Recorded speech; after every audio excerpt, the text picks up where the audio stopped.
All right, so welcome to the second part of your lesson for Wednesday. Thank you again for bearing with me while my sub again is with. So again, obviously after this video, what you guys are going to do is you guys are going to take a quiz on, excuse me, sorry, not thinking straight. You're going to take your quiz on transformations, so the translations, rotations, and reflections. So what's going to happen is, again, you have tracing paper. Again, I'll leave the boards out, and you guys just make sure you turn your quizzes into the appropriate spot as well. I'll check homework when I come back. Again, thank you for bearing with me. So what we have here in this video is we're looking at what we call the composite challenge. I always love this unit. And I love this kind of, actually, I really love this whole lesson is because, again, you kind of get to play with the shapes. So what this composite shape challenge is in your baskets, you're going to notice a couple of things. You're going to notice 2 or 3 pairs of scissors. Again, just be careful. Don't cut yourself. I've had people hurt themselves cutting regular scissors, so we had to switch to safety scissors a while back. So with that in mind, go ahead as a group right now and cut those things out. Shouldn't hopefully take you too long, probably about 5 minutes. So again, as you can see, I have all my shapes here. So again, just please make sure that, again, you're safe with those. So go ahead and do that now and pause the video. And when you're ready, go ahead and come back. All right, so welcome back. In case you're wondering, what you're going to be doing with these, obviously, outside of just simply cutting the shapes, is you're going to be trying to put these composite figures together. So composite meaning more than one. So obviously, you're going to have a bunch of different shapes here that are going to make up these figures. So you're going to work as a group to kind of figure these out. Again, it's kind of a fun challenge. I usually offer rewards, but obviously since I'm gone this year, we can't do that. But with that in mind, again, your goal is to try to create those 4 figures. Again, when you come back to this video, my hope is, again, either A, you got stuck, or B, you're just, again, you ran out of time. So again, I wanted to just kind of display the answers so that way you can kind of see them. It's more for fun than anything, but again, still a good lesson, try to put all the shapes together and stuff and kind of learn their names a little bit. All right, so the first one you got is letter A there. So if you're looking, again, you kind of got this like weird kind of cutout. So first and foremost, what I would do is I would just put that pentagon in there. Again, most of you can probably figure out that goes there. So pentagon goes there, and then you're going to actually have a triangle. There's a couple of different size triangles. So there's like the big one, obviously. Excuse me, like that one right there. The one that's actually going to fit here is actually the one that kind of looks like a right triangle. And in this case, again, it looks like more of a scalene triangle, so you can just fit that there. Oops, excuse me. All right, and then we're going to kind of keep on rolling. So I always tell students, pick the quadrilateral. It's always the best one anyways. So you can kind of fit that one there. And then the last couple of choices. So in this case, again, you got that triangle, so you can go ahead and put that triangle there. And then the last one is just a triangle up on top. So in this case, the one that like swoops like this here. So this is the shape that that you would make from that tessellation. So you're going to use a couple more than once, but again, just keep that in mind. So hopefully you got the first one.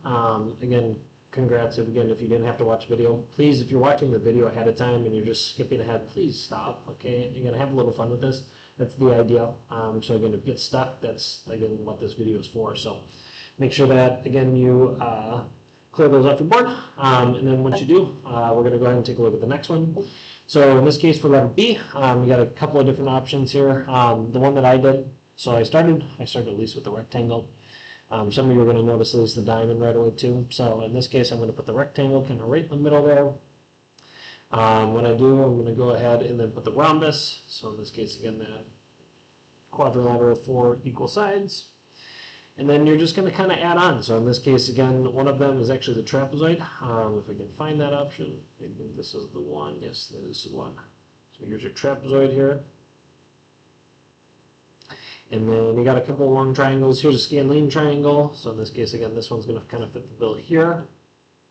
Excuse me. There you go. Here's your scalene triangle. And then the last one is the right triangle. So in this case, again, the one that kind of looks like this. Up on top here. All right, so that's your second one. So ta-da. All right, so again, hopefully you're able to figure that one out before you watch the video. But again, if you came back. Again, hopefully figure that one out. All right, the next couple. This one's probably, I would say probably the easiest because it actually has the least amount of pieces. So what I did is I started with the hexagon, obviously the big one. And then as you kind of work through, kind of see that you got a couple, so you got the quadrilateral here. Again, this is just a quadrilateral, there's nothing special about it. Oh, excuse me. Sorry, I should move that down. So for letter C, again, you got that hexagon and the quadrilateral. And then the other options in this case are pretty straightforward. If you're looking, you got a triangle. So what I'm going to do is I'm going to grab that triangle there. And then the other one is the parallelogram. So in this case, I'm going to grab that one here.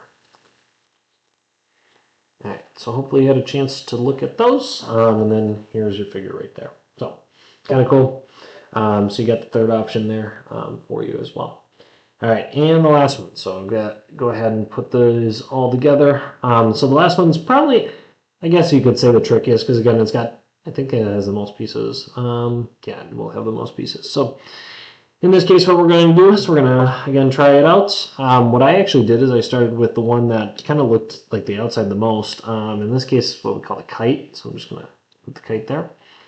The next couple, again, I started out in the edge here. Probably the next one I would say is probably a trapezoid. I can find that one. Here it is. So in this case, trapezoid here. So I'm going to go ahead and put that there. I'm going to reverse it because in this case, again, it looks like that. All right, the next one, you can probably guess, is going to be actually a square. So in this case, that 90 degrees. And then there's this couple more. So in this case, this one's probably, again, the trickiest because, again, it looks like it's going to be a quadrilateral, but it's actually just a triangle.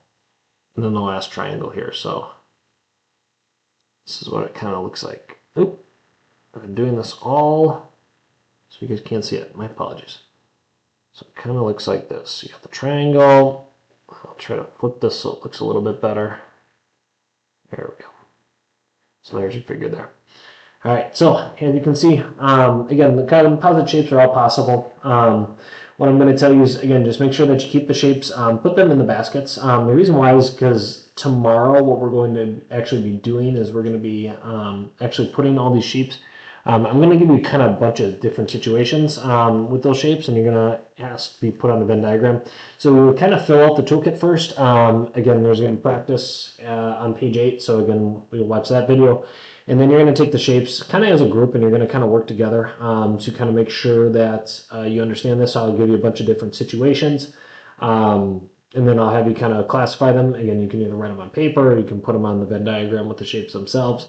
Whatever's easier or best for you. And then you'll take your quiz on those shapes and probability on Thursday then as well.